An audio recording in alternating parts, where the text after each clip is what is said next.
이 땅을 사는 동안 안타까운 일이 많지만은 그 중에 하나가 바로 누군가의 실패를 옆에서 바라보는 거예요. 사랑하는 형제들, 성도들, 특별히 나의 사랑하는 자녀들이 실패하는 모습을 볼 때 우리의 마음은 슬픔으로 가득 차게 됩니다. 그러나 우리의 마음을 더욱 안타깝게 하는 실패는 무엇인가? 그것은 바로 충분히 성공할 수 있는 자원도 가졌고 능력도 가졌고 모든 것을 다 갖췄음에도 불구하고 그 좋은 기회들을 다 낭비해버리고 실패하는 모습을 지켜보는 거예요. 그럴 때 우리 마음은 참 안타까운 마음을 금할 길이 없지요. 오늘 본문에 바로 그와 같은 실패가 등장합니다. 하나님께로부터 엄청난 능력과 자원을 받았음에도 불구하고 실패를 향해 걸어갔던 인생, 그의 이름은 우리가 다 잘 아는 삼손이에요. 여러분, 삼손에 대해서 누가 모를까요? 주일학교 학생들의 아주 좋은 이야기거리요. 우리 모두가 다 알고, 예수 믿지 않는 자들, 오죽했으면 영화까지 나왔겠습니까? 삼손과 드릴라, 유명한 영화가 되었지요. 실패하는 인생이 다 안타깝지만은 이 삼손의 실패가 우리의 가슴을 치는 이유는 그가 하나님께로부터 받았던 자원이 너무나 대단했기 때문이에요. 그는 경건한 부모를 두었어요. 하나님의 기적적인 개입으로 말미암아 이 땅에 태어났습니다. 나시린의 서약을 통해 일생을 하나님께 쓰임받을 수 있었고, 성령의 임재가 그토록 귀했던 구약시대에 성령께서 그에게 임하셨어요.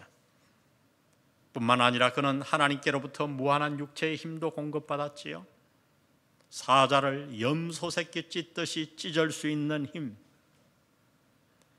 무기도 아니고 당나귀 특배 하나로 1000명의 적군을 쳐서 물리치고 죽일 수 있는 힘, 성문을 통째로 메고 그 기둥채 뽑아서 옮길 수 있는 대단한 육체적인 힘, 여러분, 이 얼마나 대단한 축복이요 자원입니까? 한마디로 그에게 임한 능력과 자원과 하나님이 주신 힘으로 말하자면 이 세상에 누구보다 부족한 것이 없었던 사람이었어요. 그러나 우리가 아는 대로 그 삼손은 철저하게 실패하고 말았습니다. 여러분, 그러나 우리가 이 본문을 읽으며 도대체 이 본문이 우리에게 무슨 연관이 있을까? 우리는 하나님께 질문하며 이 본문을 대해야 합니다. 삼손은 좋겠다. 그렇게 위대한 능력과 자원을 이어받다니. 그러나 여러분, 이것이 과연 삼손만의 이야기일까요? 오늘 본문은 삼손이 하나님으로부터 대단한 축복을, 능력을, 자원을 받았다고 말합니다. 그러면서 우리는 오늘 성령의 조명에 의해 이 본문을 읽으며 한 가지 질문을 해야 돼요. 삼손이 그런 대단한 축복을 받았다면 우리는 어떤가? 우리는 어떤가? 여러분, 우리가 받은 하나님께로부터 받은 축복을 한번 이 시간 슬쩍 살펴보십시오. 우리는 예수 그리스도의 보혈의 공로로 말미암아 하나님의 자녀가 되었어요. 모든 죄를 다 사함받았고, 더구나 어떤 정죄함도 우리는 받지 않습니다. 예수를 죽은 자 가운데서 살리신 이의 영이 우리 안에 들어오셔서 영원히 떠나지 않고 거하세요. 삼손만 해도, 다윗만 해도, 구약시대의 그 어떤 사람이라도 성령이 임재하셨다가 죄를 범하면 즉시 떠났어요. 그래서 다윗은 범죄한 이후에 하나님께 이렇게 기도했죠. 주의 영을 내게서 거두지 마옵소서. 그러나 이제 더 이상 우리는 그런 기도를 할 필요가 없어요. 왜요? 성령께서 예수 믿는 그 순간 우리 마음 안에 들어오셔서 영원히 거처를 삼으세요. 우리가 죄를 지어도 이 땅에서 저 영원 나라에 이르기까지 성령님은 우리 안에 거처를 삼으시고 영원히 떠나지 않고 우리와 동행하시는 줄 믿습니다. 그래서 베드로 사도는 이 축복을 묵상하며 이렇게 선포합니다. 베드로전서 2장 9절에 보니 그러나 너희는 택하신 족속이요 왕같은 제사장들이요 거룩한 나라요 그의 소유가 된 백성이니. 할렐루야. 여러분, 우리가 받은 축복이 어찌 삼손급만 못하겠습니까? 베드로후서 1장 3절에서 베드로는 이렇게 얘기합니다. 우리 다 같이 한번 읽어봅니다. 시작. 생명과 경건에 속한 모든 것을 우리에게 주셨으니. 하나님의 신기한 능력으로, 이해할 수 없는 능력으로 무엇을 주셨는가? 생명과 경건에 속한 모든 것을 우리에게 주신 줄 믿습니다. 여러분, 그렇습니다. 삼손이 놀라운 능력과 자원과 축복을 받은 것처럼 오늘 우리 주위에도, 아니 우리는 하나님께로부터 놀라운 축복을 받은 거예요. 그러나 안타까운 일이 오늘날에도 일어나고 있어요. 이렇게 대단한 축복을 받은 삼손이 실패했던 것처럼 삼손 못지않게 하나님으로부터 엄청난 축복을 받은 그리스도인들 가운데, 우리 가운데 종종 안타깝게 실패하는 자들을 우리는 보고 있습니다. 오늘 본문을 잘 읽어보면 삼손의 마지막 모습을 본문은 이렇게 기록해 놓았어요. 사사기 16장 21절. 블레셋 사람들이 그를 붙잡아 그 눈을 빼고 끌고 가사에 내려가 놋줄로 매고 그에게 옥에서 맷돌을 돌리게 하였더라. 여러분, 이 맷돌은 손으로 돌리는 우리나라 맷돌이 아니에요. 그 당시 문화에 있었던, 지금도 있는 당나귀가 메고 도는 큰 맷돌이에요. 여러분 한번 상상해 보세요. 그렇게 하나님의 축복을 대단하게 받았던 그 사람 삼손이 두 눈을 다 뽑힌 채로 감옥에 갇혀서 하루 종일 똑같은 당나귀가 도는, 쳇바퀴 도는 그 맷돌을 돌리고 있는 모습을 한번 상상해 보십시오. 이 얼마나 비참한 모습인가요? 여러분, 삼손의 인생이 이렇게 비참하게 된 이유가 무엇입니까? 그는 도대체 누구 때문에 왜 실패하였나요? 우리는 삼손의 실패 가운데 핵심에 한 여인이 있음을 잘 압니다. 그녀의 이름은 바로 들릴라죠. 들릴라. 그러나 여러분, 들릴라는 삼손의 마지막 인생의 결과일 뿐, 그 이전에 삼손의 인생을 실패로 이끈 그 무엇이 있었다고 오늘 본문은 말씀합니다.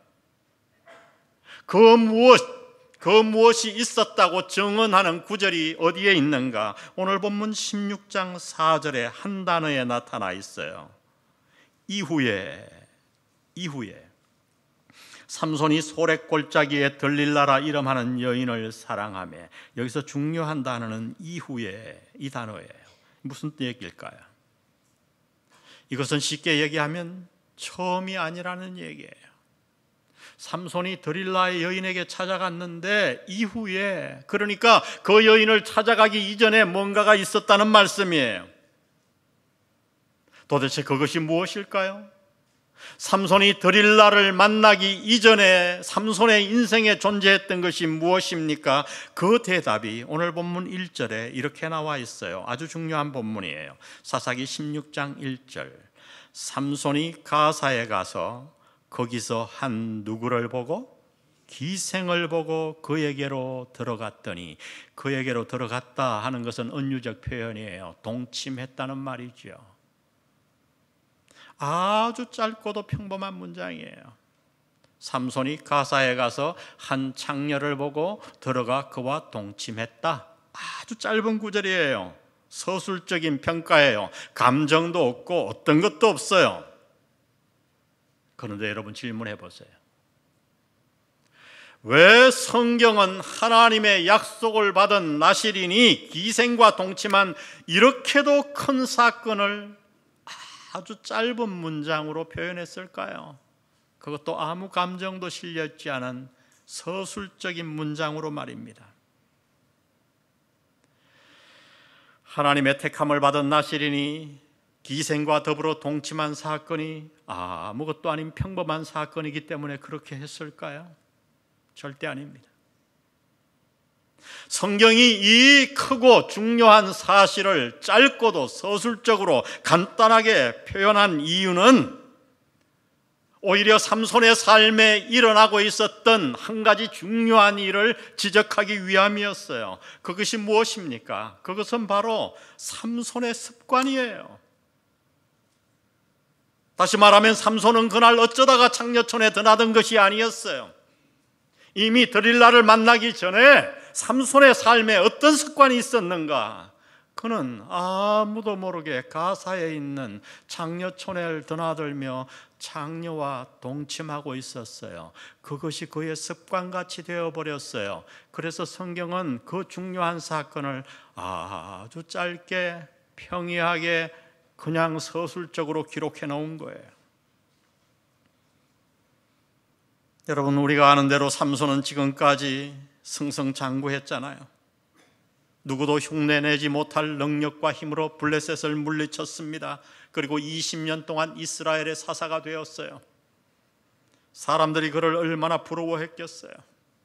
그 멋있는 근육, 힘, 지도력, 블레셋을 물리치고 20년 동안 최고의 지도자의 위치에 있는 그를 사람들이 얼마나 부러워했겠습니까? 그는 소위 성공한 사람이었어요. 그에게는 부도 있었고 지위도 있었고 명예도 있었고 인기도 있었고 다 가졌어요. 그러나 오늘 본문은 말하는 거예요. 사람들이 부러워하는 그 성공의 뒤에 삼손의 삶에는 어두움이 있었다고 말씀하고 있는 거예요.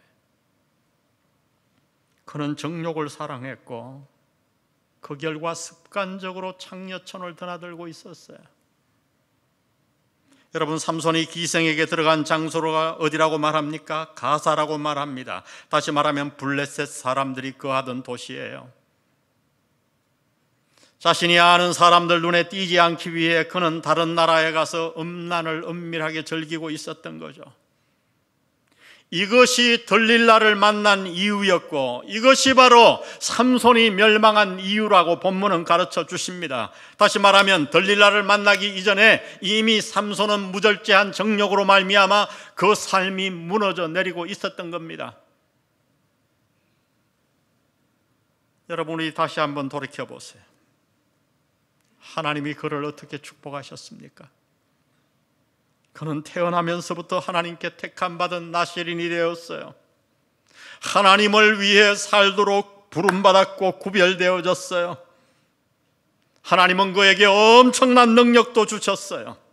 그 힘으로 그는 블레셋을 물리쳤고 이스라엘 모든 백성들에게 존경받는 지도자가 되었습니다. 그러나 어느 순간부터 그는 아무도 모르게 무너져 내리고 있었던 거지요. 자신의 모든 능력이 하나님께로부터 말미암음을 까맣게 잊어버리고 하나님이 주신 그 능력과 힘을 자신을 위해, 자신의 쾌락을 위해 사용하고 있었어요. 그래서 그는 나실인의 언약을 저버리고 창녀촌을 드나들며 결국 그 결과 블레셋 여자를 들릴라를 아내로 맞이하게 됩니다. 이것이 한 단어, 이후에 삼손이 블레셋 여자를 보고 그에게 찾아갔다는 말씀이에요. 이후에, 이 한 단어. 그리고 그는 드디어 들릴라를 만났고 그 후에 비참한 최후를 맞게 됩니다. C.S. 루이스는 이렇게 얘기했어요. 지옥으로 가는 길은 결코 벼랑이 아니다. 절벽이 아니다. 지옥을 향하는 길은 완만한 내리막길이다. 사람들은 그 길을 기분 좋게 걸어간다. 전곡을 찌른 말씀이에요. 여러분, 그렇습니다. 영적으로 볼 때 이 세상 그 누구도 갑자기 망하는 사람은 아무도 없습니다. 만일 누군가 그럼에도 불구하고 갑자기 망한 것처럼 보인다면 그것은 갑자기 망한 게 아니라 저와 여러분 눈에 그렇게 보였을 뿐이에요. 이미 그의 안에는 영적으로 많은 일들이 일어나고 있었던 거예요. 삼손의 인생이 바로 그러했습니다. 들릴라를 만나고 나서도 삼손은 그날 그냥 들릴라를 만났다고 갑자기 망하지 않았어요. 우리가 아는 대로 삼손은 자신의 힘의 원천을 묻는 들릴라에게 얼마나 저항을 하려고 노력했나요? 들릴라가 막 조르자 처음에는 어떻게 합니까? 처음에는 푸른 칡널 7가닥을 가지고 자기를 묶으면 힘이 사라진다고. 아니었잖아요. 그 다음 또 조르니까 쓰지 아니한 세 줄로 나를 묶으면 된다고. 아니었어요. 내 머리털 7가닥을 씨줄에 섞어 짜면 된다고. 아니었잖아요. 들릴라가 유혹하고 협박하고 했지만은 삼손은 정말 노력을 많이 했고 저항했어요. 그러나 여러분, 그것이 얼마나 가겠어요? 그 여인을 만나고 있는 한 그것이 얼마나 가겠어요? 결국 삼손은 하나님과의 지켜야 될 비밀을 그녀에게 말합니다. 자신의 머리털을 밀면 하나님과의 언약인 나실인의 언약이 깨져서 자신의 모든 능력과 힘이 사라질 것이라고 들릴라에게 고백하고 맙니다. 그러자 들릴라가 그날 하루 종일 삼손을 기분 좋게 하고 아마 술을 더 먹였겠지요. 나실인이지만 머리털을 밀었으니 그를 그녀의 무릎에 베고 자게 만듭니다. 그리고 살며시 머리털을 다 잘라버려요. 그 순간 성경은 말합니다. 삼손에게서 힘이 떠나갔다고요. 여러분, 과연 삼손의 머리털 자체에 힘이 있었던 걸까요? 천만에요. 그것이 아니죠. 그날 삼손이 하나님과의 나실인의 언약을 깬 그 순간 하나님이 삼손에게서 떠나가신 거예요. 이것이 본문이 말하는 요지예요. 저는 삼손의 이야기 가운데 가장 슬픈 장면이 삼손이 눈이 빠져서 맷돌을 돌리는 장면이 아니라 바로 20절에 나와 있다고 저는 믿습니다. 20절을 보세요. 들릴라가 이르되 삼손이여 블레셋 사람이 당신에게 들이닥쳤느니라. 머리를 밀고, 자기가 머리 깎인 것도 몰랐잖아요. 무릎을 재고 가다가. 그래서 체포대가 도착하니까 들릴라가 닥쳤다고 깨웠어요. 그랬더니 삼손이 잠을 깨며 이르기를 내가 정과 같이 나가서 몸을 떨치리라. 저것들을 한 주먹거리로 내가 물리치리라 하였으나. 우리 그 다음 다 같이 읽겠습니다. 시작. 여호와께서 이미 자기를 떠나신 줄을 깨닫지 못하였더라. 저는 이 장면이 가장 슬퍼요. 가장 슬퍼요. 하나님이 그의 힘의 근원이셨는데 자신에게 힘이 있었던 줄 착각했던 삼손. 하나님이 그의 불경건을 견디다 못해, 그의 방탕을 견디다 못해 떠나셨는데 그분이 떠나가신 사실조차 깨닫지 못하고 있던 삼손의 모습. 여러분 생각해 보세요. 얼마나 비참한 모습인가요? 여러분, 그러나 이 본문이 우리에게 중요한 이유는 이 삼손의 모습이 저와 여러분의 모습일 수 있다는 거예요. 이것이 하나님의 의도예요. 우리를 향한 하나님의 외침이에요. 하나님의 메시지예요. 예수 그리스도로 말미암아 도저히 상상도 할 수 없는 엄청난 축복을 받은, 능력과 자원을 받은 우리도 이와 같이 이 땅에서 삼손과 같이 비참한 실패를 맛볼 수 있다는 거예요. 여러분, 그러면 도대체 어떻게 이 안타까운 실패, 비참한 실패로부터 우리는 벗어날 수 있을까요?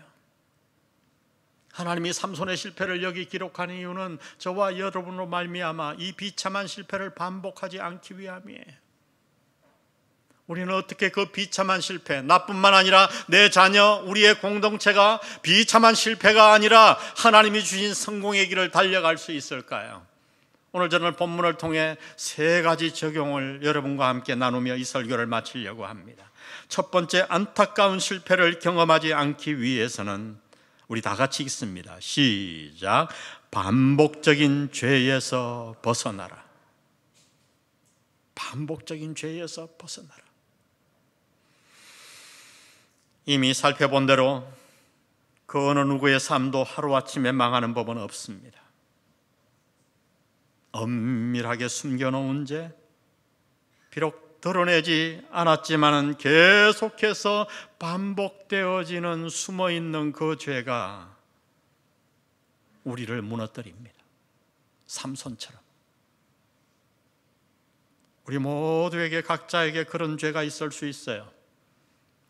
물고기마다 좋아하는 낚싯밥이 다 다르잖아요. 그래서 어떤 사람은 정욕 앞에 무너지고, 어떤 사람은 명예 앞에 무너지고, 어떤 사람은 돈 앞에, 어떤 사람은 술에, 방탕에. 우리 모두 다 사탄이 우리에게 심어준 약점이 있고, 어릴 때 받은 상처 때문에 오는 약점들이 있어요. 사탄은 그것을 알고 우리를 공격합니다. 여러분, 그럴 때에 우리는 어떻게 해야 되는가? 그것이 무엇이든지 간에 내 삶을 방탕으로 몰아넣는, 하나님께로부터 멀어지게 하는 반복적인 죄들을, 습관들을, 잘못들을 우리는 끊어내야 할 줄로 믿습니다. 성도 여러분, 그 죄가 언젠가 자라나 삼손처럼 여러분의 인생의 목을 옥죄기 전에 오늘 이 말씀을 듣는 순간 그 죄를 끊어내시기를 바랍니다. 힘들 거예요. 노력도 해봤을 거예요. 여러분, 힘들 때 우리는 어떻게 해야 됩니까? 포기하는 것이 아니라 우리에게는 놀라운 무기가 있잖아요. 기도. 그래서 우리는 기도하는 거예요. 하나님, 날 도와주세요. 나에게도 삼손처럼 반복한 숨겨놓은 은밀한 죄가 있사오니 제가 이것을 제 인생의 목을 올겨기기에 이 죄를 끊어내고 싶습니다. 이 잘못으로부터 떠나고 싶습니다. 주여 도와주옵소서. 하나님은 우리의 간절한 이런 기도를 응답해 주실 줄 믿습니다. 성령님께 도움을 요청하세요. 우리가 그렇게 하나님 앞에 나아가 성령 하나님께 도움을 요청하고 기도의 자리에 나아갈 때 어떤 일이 일어나는가? 신기한 일이 일어나요. 도저히 내 힘으로 어찌할 수 없었던, 고착되어 있던 내 안에 어떤 것들이 싹 떠나갑니다. 밝은 빛이 찾아와요. 오늘 이런 축복을 다 누리는 영안 공동체와 여러분의 가정 되시기를 주의 이름으로 축복합니다. 비참하고 안타까운 실패에서 벗어나기 위해 우리는 먼저 반복적인 죄에서 벗어나야 합니다. 두 번째, 우리 다 같이 한번 읽습니다. 시작. 친구를 조심하여 선택하라.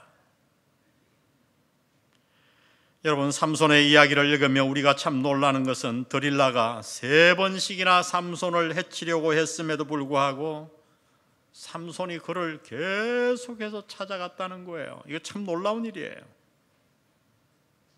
아마도 들릴라에게는 그만한 매력이 있었는지도 모르겠어요. 다른 여자들이 도저히 채워줄 수 없는 어떤 매력을 들릴라가 가졌을지도 모릅니다. 그러나 여러분, 삼손은 거기에서 거쳤어야 돼요. 왜요? 들릴라는 오늘 본문을 읽어보면 거짓말의 명수였고, 언제라도 돈 몇 푼에 자신의 사랑하는 남자, 아니 사랑하는 것처럼 위장한 그 남자의 진실을 팔아버릴 수 있는 여자였던 거예요. 삼손은 그녀를 만나면서 이 모든 것들을 알아챘을 거예요. 그런데 놀랍게도 삼손은 그 모든 것을 알아채리고도 들릴라의 관계를 청산하지 아니하고 계속 유지합니다. 그것이 바로 삼손의 삶을 파멸로 이끌었어요. 멀리 갈 것 없이 여러분, 당신의 친구 관계는 어떻습니까? 영적으로 파국을 맞은 사람들을 잘 관찰해 보면 한 가지 특징이 있어요. 그것은 그들 주위에 좋은 영적인 친구들이 한 사람도 없다는 거예요. 그것이 상담학자나 기독교 이 심리학자들이 발견한 특징이에요. 아니, 오히려 그들은 교회는 다니면서 누구를 가까이 친구로 삼고 있는가? 세상으로 그들을 이끄는 아주 정력적이고 세상적인 사람들과 깊이 교제하고 있는 거예요. 예배는 드려요. 그런데 진정한 교제는 누구와 나누는가? 교회 성도들과 나누는 게 아니에요. 아주 세속적인 사람들, 아니면 교회는 나오지만 같이 세속적인 사람들과 그들끼리 어울립니다. 그래서 여러분, 저는 다시 한번 묻고 싶어요. 당신은 지금 누구와 가장 깊은 교제를 나누고 있습니까? 당신이 교제하는 사람 가운데 정말 하나님을 사랑하고 뜨겁게 기도하고 하나님의 교회를 사랑하고 헌신하고 검소하게 세상이 아니라 하나님을 추구하는 진정한 친구가 있습니까?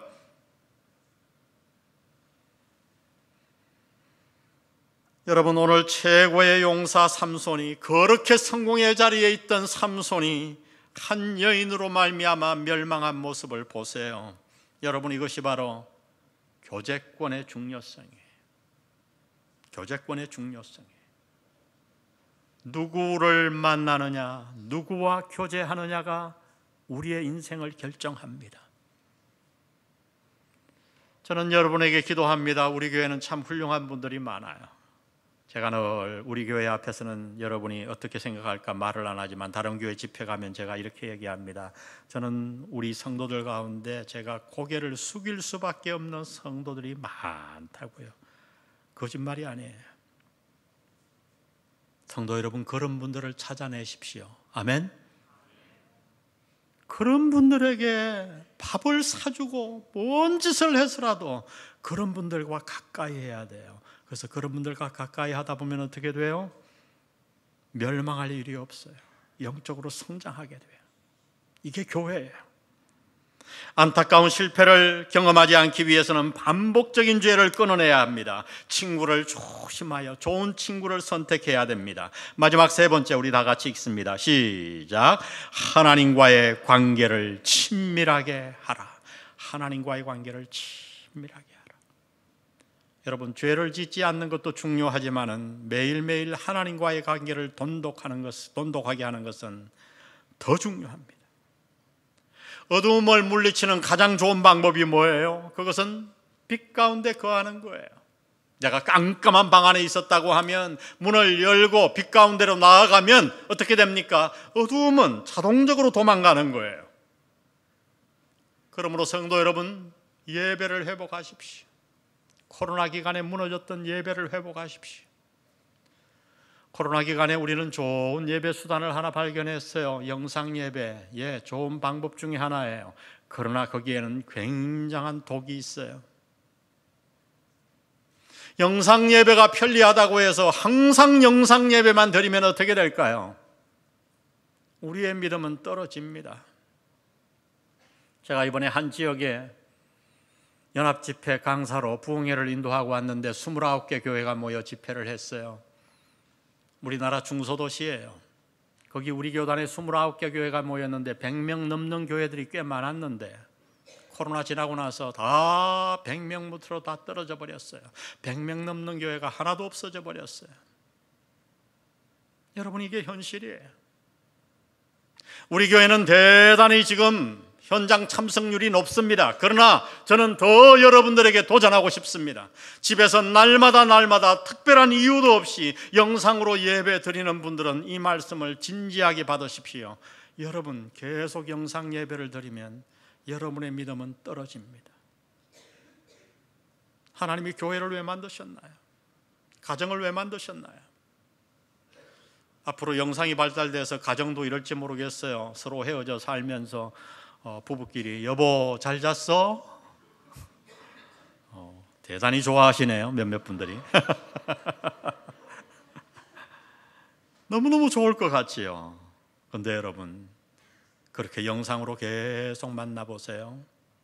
부부간의 사랑은 사라지고 이기적인 마음만 들고 그 가정은 무너지고 그 모든 독은 나에게 찾아옵니다. 우리 예배를 회복하십시다. 기도의 훈련을 쌓으십시다. 성경을 정기적으로 읽고 매일 큐티 시간을 가지고 목장교회에 나와 성도와의 교제를 깊이 하십시다. 우리가 이렇게 하나님과의 교제를 깊게 쌓아가면 어떻게 됩니까? 어두움은 저절로 물러가요. 우리 마음에서, 우리 삶에서 잘못된 것들이 저절로 물러가요. 우리는 빛 가운데 거하게 됩니다. 그럴 때에 나도 살고 우리의 가정도 살고 우리는 자녀들을 살리게 되고 영적으로 이 나라를 구원하는 아름다운 교회가 될 줄로 믿습니다. 이런 복된 길을 걸어가는 영한 성도들 되시기를 주의 이름으로 축복합니다. 축복합니다. 우리 오늘 말씀 생각하며 주님, 내가 그렇게 이 길을 걸어가고 이 길에 헌신하겠습니다 하는 마음으로 내 마음의 주를 향한 사랑이 찬양하고 마칩니다.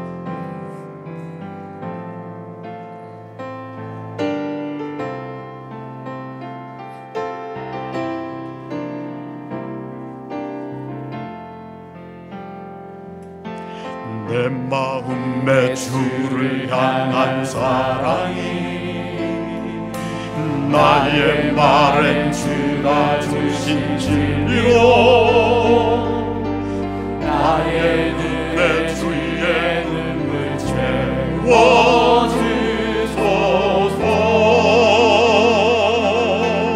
내 입술의 찬양의 향기가 내 입술의 찬양의 두 손에는 주를 닮은 섬김이 나의 삶의 주의 은총 함께 하소서.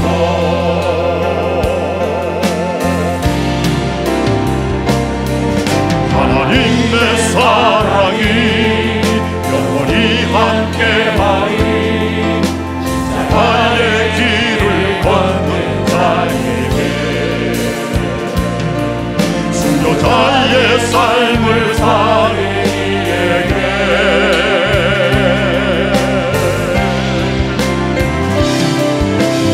하는 소리와 세상 율법 속에도 주의 순결한 신부가 되리라.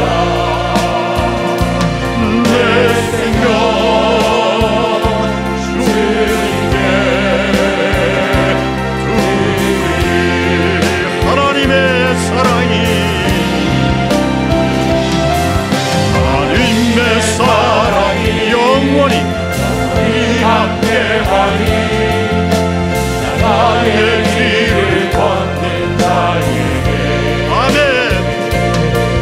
순교자의 삶을 사는 이에게 할렐루야. 하는 소리와 세상 유혹 속에도 주의 순결한 신부가 되리라.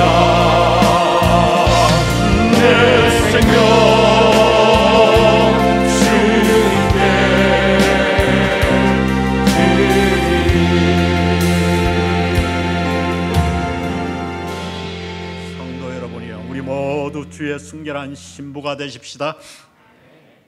이것이 우리가 사는 길이요 우리의 자녀를 살리는 길이에요. 우리 마지막 절 주의 순결한 신부가 되리라 찬양합니다.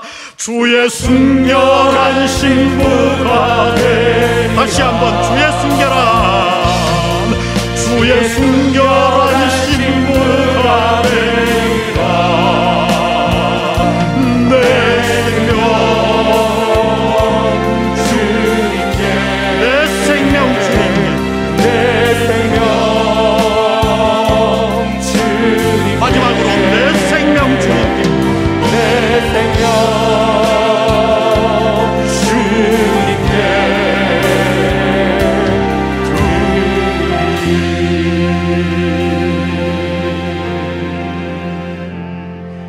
우리를 드리는 표시로 두 손 높이 들고 기도합니다. 주님, 삼손의 이야기를 읽으며 그 비참한 길을 걸어가지 않기 위해 우리 모두가 주의 순결한 신부로 살겠다고 십자가의 길을 걷겠다고 다짐하며 찬양했사오니 주여, 이 다짐과 결심을 주께서 축복해 주옵소서. 오늘 말씀 들은 우리 영한 성도들 가운데 단 한 사람도, 우리의 자녀들 가운데 단 한 사람도 삼손의 멸망의 길을 걸어가지 않게 도와 주옵소서. 주의 순결한 신부가 되게 도와 주옵소서. 좁은 생명의 십자가의 길을 걸어가게 도와 주옵소서. 성부, 성자, 성령의 은혜가 오늘 말씀 듣고 생명의 길을 걸어가기로 결단하는 영한 성도들에게 함께 하시기를 예수님의 이름으로 축원합니다. 아멘.